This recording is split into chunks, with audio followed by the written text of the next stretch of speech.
રાજકોટમાં થોડા દિવસ પહેલા થયેલા ગંભીર બસ અકસ્માત બાદ સમગ્ર રાજ્યમાં ટ્રાફિક સુરક્ષા અંગે ચિંતાનું વાતાવરણ છે।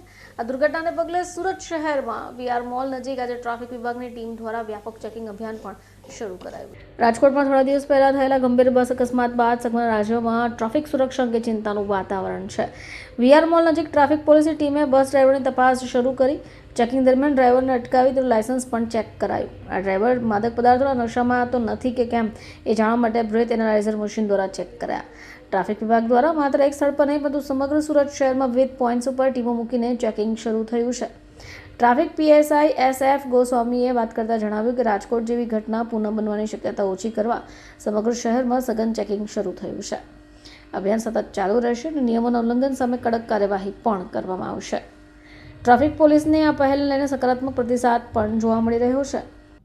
હાલમાં ગુજરાતની અંદર જે ડ્રિંક એન્ડ ડ્રાઈવના બનાવોના લીધે અને ઓવર સ્પીડિંગના કારણે જે પ્રજાના અકસ્માતોના બનાવો બની રહ્યા છે, એના અનુસંધાનમાં આજરોજ અમારા સુરત શહેર પોલીસ કમિશનર શ્રી અનુપમસિંહ ગેહલોત સાહેબ, અમારા જોઈન્ટ CP શ્રી રાઘવેન્દ્ર વત્સ સાહેબ, અમારા DCP અમિતા વરાણી સાહેબ અને અમારા ACP શ્રી ટંડેલ સાહેબે એક ટીમના સ્વરૂપે અમને કામગીરી કરવા માટે સૂચના આપેલી હતી।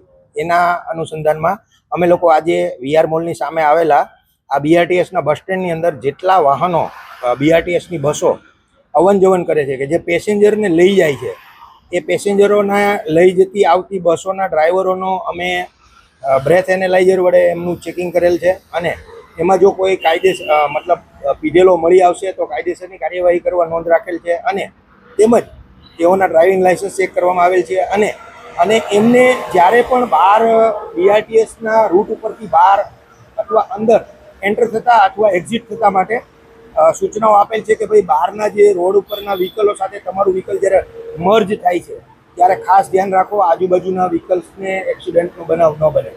Bureau report, channel live witness, Surat.